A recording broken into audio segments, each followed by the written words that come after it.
What's up, guys? Welcome back to the vault. I've just gotten in from seeing Ready Player One, so here's my review, and the only word I can really think of at the moment to describe this film is insane. Kind of along the lines of Charlie and the Chocolate Factory had a baby with the Goonies. This baby turned out to be just a hot pot of, popular pop culture, and then that baby then started a very dangerous drug addiction. That's the kind of insane we're talking about here.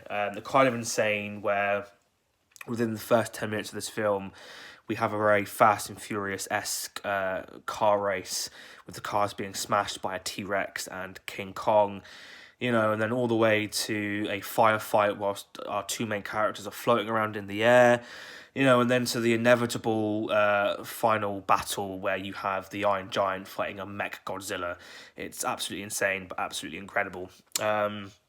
And for those kind of scenes, you really need a believable and realistic CGI and special effects. And I have to say, those two things do not disappoint in this film.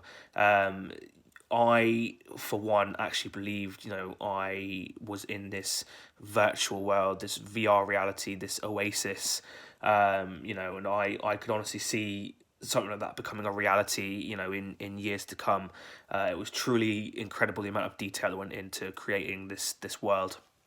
And I think to create a world like that, you need a director who knows flair, who knows spectacle, and knows what he's doing. So I'm really, really glad that Steven Spielberg was brought on for this. He's one of those directors who, on one hand, can give you a really sweet and charming story like E.T., but then on the other hand, give you a really deep and kind of dark but really well written story like Schindler's List. So I'm really glad that, again, that he was brought on for this film. I couldn't imagine any other director kind of taking it on. Really, really, really enjoyed it. Probably the main draw for this film will be all the 80s and 90s pop culture references. There were way too many for me to list here. I mean, if you've watched the film already, go and watch it again. You'll probably see so many more Easter eggs than you did the first time. I plan on looking out for more when I go and do see it again. Probably my favourite that I noticed from my first viewing was being able to climb Mount Everest with Batman, and the little Harley Quinn cameo as well, which is also very nice. Another great thing about this film is the soundtrack. There's some really great 80s, some really great 80s tracks. My personal favourite being the Bee Gees, whilst our two main characters dance with one another. So that was a nice little thing, a nice little nostalgic thing. Other than that, there are a few things that do let this film down. The script, for one, is, it's just very sluggish. It's not really anything to rant and rave about. It's also extremely, extremely cheesy, and the film itself does delineate a lot from the book.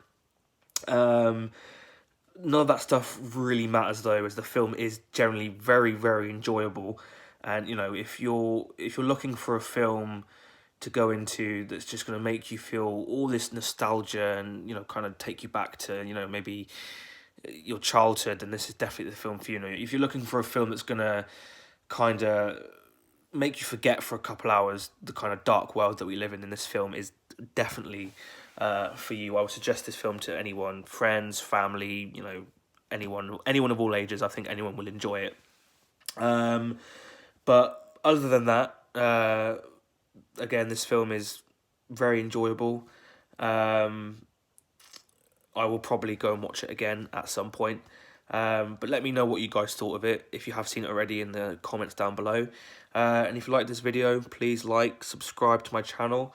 I'm not sure what the next review will be. Like I said, I've got a backlog of reviews that I need to do, which I will get round to at some point. But until then, peace and love, my dudes.